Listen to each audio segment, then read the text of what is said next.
Once again and today, I heartily congratulate all our people, those who have gathered throughout the country to celebrate as United Zimbabweans our country's 37th independence anniversary. Tinoti makorokoto zuwa romufaro mukuru wokuwana nyika yedu.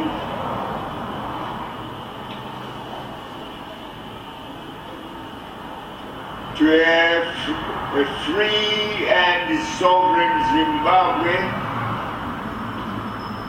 once again, to our sovereign country, I say makorokoto amhlophe.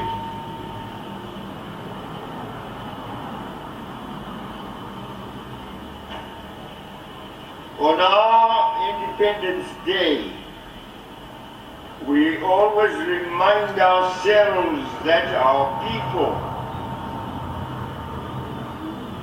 those trained in the battlefield, even those who were kept in what were called keeps, and those in detention centers, in prisons, or even villages, they all endured untold suffering at the hands of the colonial regimes. And they were all, therefore, participants in the arduous struggle to liberate our country. Today we want to pay tribute to all our heroes and heroines.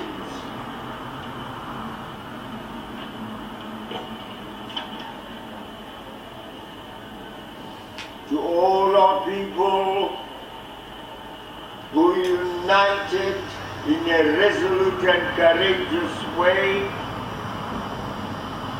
to fight that protracted revolutionary war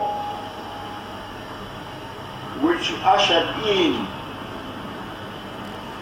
our national independence in 1980, which we are celebrating today.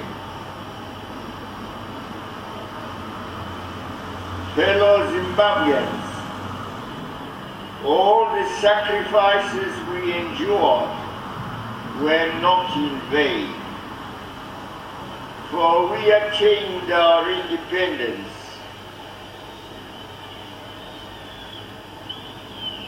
and hence now we enjoy what we attained, the fruits of our independence, the fact of the possession and ownership of our land and the natural resources that it bears, and we can now call ourselves full masters of our destiny.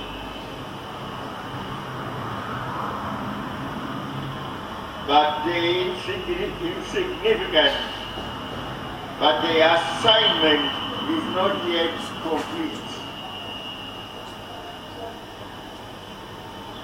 It still is incumbent upon us, all of us Zimbabweans,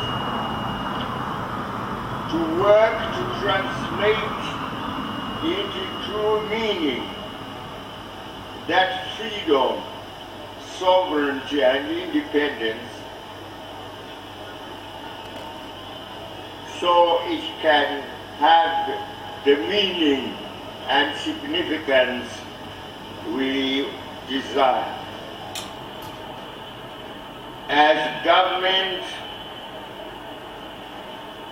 on our part, we continue to pursue development programs and socio-economic policies that consolidate our true independence. Thus, for example, government has, since independence, put in place a number of programs that have been targeted at the transformation, sustenance, and revitalization of our country's economy. Through the Zimbabwe Agenda for Sustainable Socio-Economic Transformation, ZIMASIT, which we regard as our blueprint, we now aspire to achieve self-determination and economic growth. The agricultural intervention program we embarked upon in 2016 is another case in point. It is a broad-based program that seeks to transform our economy. It is two-tiered.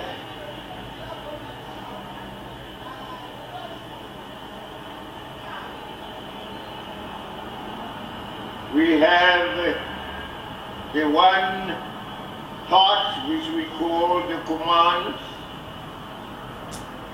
aspect of it, and the other which is the Presidential Input Support Program, and both combined in transforming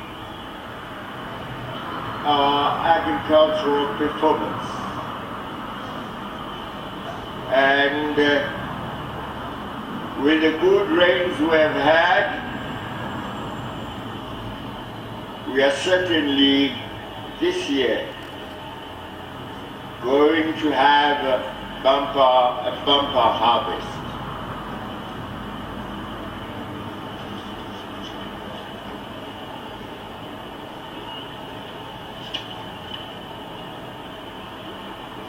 Whereas we were happy to have received above normal rains in 2016-2017 in that summery season. The beginning of February this year, the larger part of the country experienced heavy, incessant rains that surpassed all previous years, resulting in severe flooding. And sadly, this led to the loss of several people, mainly due to lightning strikes, drowning, and landslides, with hundreds more being left injured and laid homeless. Our roads, bridges, schools, clinics, and dams were also extensively damaged. in order to pave way for the mobilization of resources to attain to this challenge. And in line with the Civil Protection Act, government on the 2nd of March this year declared a state of flood disaster. The mining sector remains crucial to the Zimbabwe economy, with the sector contributing more than 50% of exports and 16% to the country's 2016 gross domestic product. There is a lot of work which is going on in that sector, not least the reorganization whose completion we impatiently await. Going forward, much is expected from this important sector. It must play its part towards this overall development vision we have. I'm happy our small-scale producers are working hard and selling their output lawfully through designated national channels. With respect to the manufacturing sector, government continues to implement specific policy measures such as the management